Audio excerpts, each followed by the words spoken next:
Problems in a friend's family where another guest is disrespectful. Part 3. This part concerns me more, but I find it illogical. For example, she was offered milk and said she didn't like anything dairy. Ironic when she buys cheese. She doesn't let people finish talking.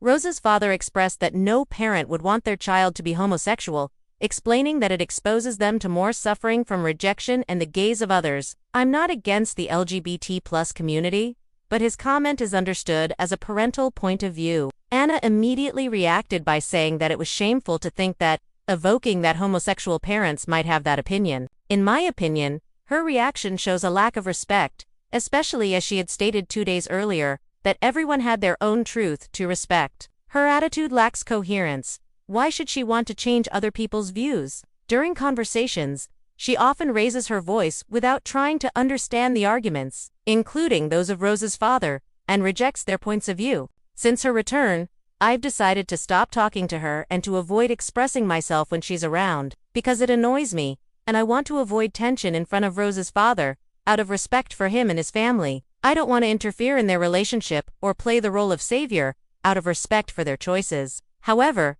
she doesn't seem to understand and has started to sulk. For a week, our exchanges were cold and tense. For example, at a second home, we had brought fresh almonds, but not the special tool to open them.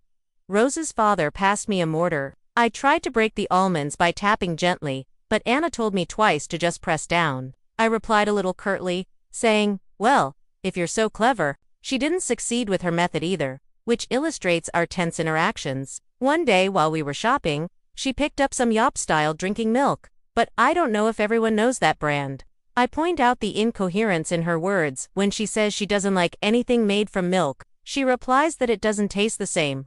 I tell her it must be the same with the cheese she's bought. She looks at me annoyed and taps her points. Out of respect for Rose's father, I didn't react, as in almost every situation that's ever arisen. But if it had just been the two of us, I'd surely have punched her in the face, because firstly, I hate threats, and secondly, if she wants to come to blows, as she's showing, she does. I assume we have to play by the same rules, except that unfortunately for her, I'm better with this one. What's more, this is no longer an attack on Rose's family, but on me, justifying the fact that I can intervene. But hey, that didn't happen. I mention this to show you the state of irritation I was in at the time.